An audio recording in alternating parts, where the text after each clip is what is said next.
Columbia University and the Trump administration have reached a deal that restores federal funding and research grant money to the university. As part of the agreement, Columbia will pay $200 million to the federal government over 3 years and an additional $21 million to resolve alleged civil rights violations against Jewish employees. The university agreed to suspend, expel, or revoke degrees from some 70 students who participated in pro-Palestinian demonstrations, and it will issue a report to a monitor to ensure diversity, equity, and inclusion is not promoted on campus. Columbia, which was at risk of losing billions of dollars from the government, says it retains its academic freedom. For a closer look at this agreement and what it means for higher education in the U.S., I'm joined by Michael Roth, president of Wesleyan University. President Roth, welcome back to the NewsHour. Thanks for joining us. Thanks for having me. So let's just start with your initial reaction. When you heard the news and the details of this settlement, what did you think? Well, I felt like one must feel when you've paid a ransom in a kidnapping situation and the person who's been kidnapped is returned safely. You think, thank goodness, the kid's okay, or the person kidnapped is okay. But I wouldn't praise the agreement that led to the liberation of the kidnapped person. And so in this case, I was pleased that this particular moment of assault on higher education by the Trump administration has been resolved, at least for now, although who knows, these agreements come and go with this White House. I was, and I am distressed that in this country today, the executive branch of the federal government wants to be able to dictate terms to private universities, law firms, newspapers, TV stations.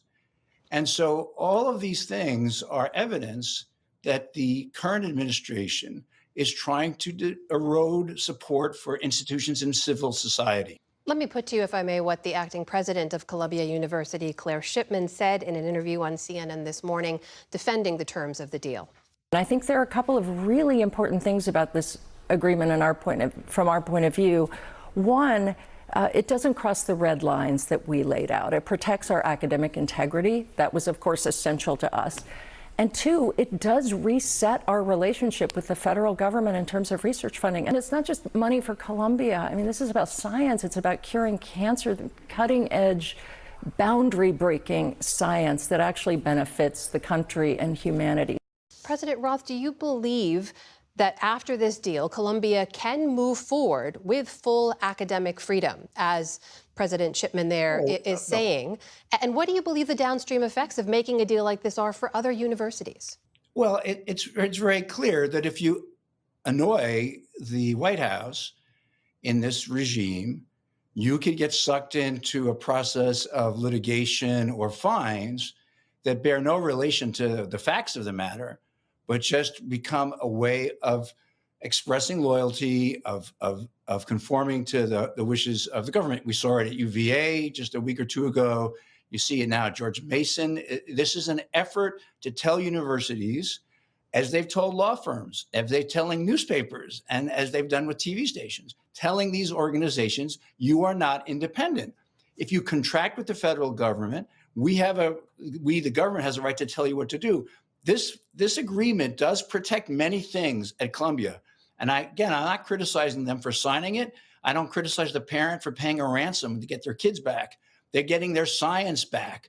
But they're also telling the federal government, you can tell us how to run our Middle East Studies program.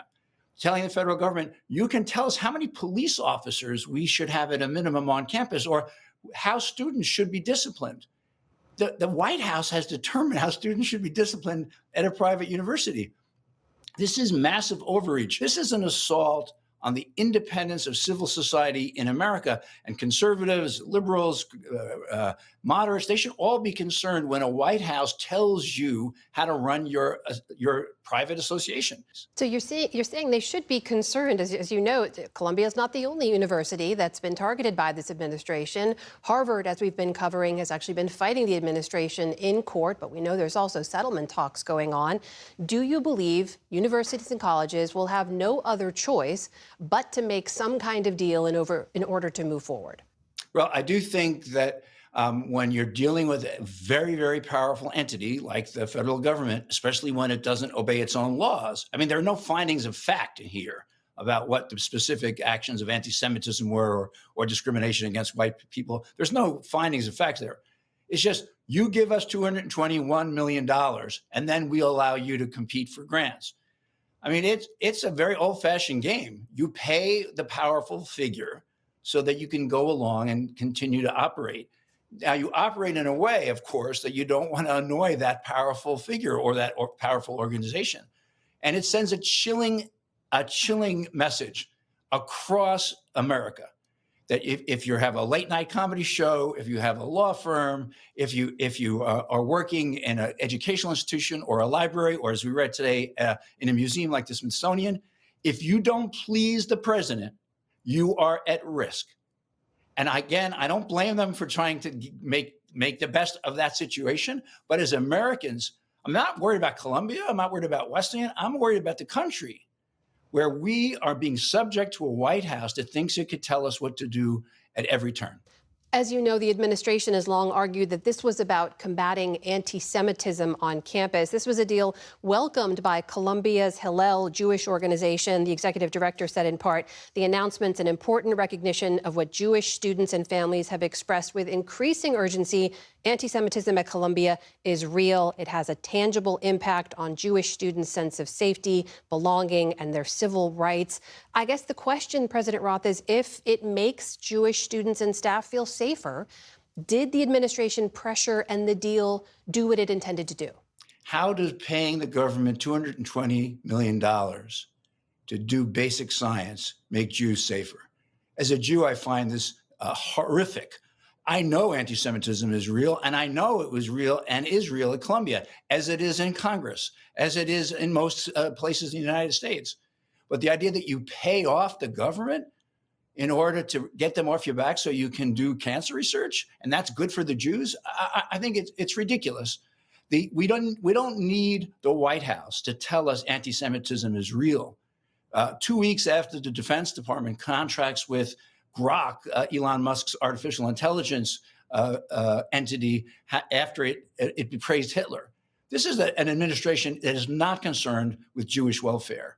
I am concerned with Jewish welfare as a Jew, as a professor, as a college president.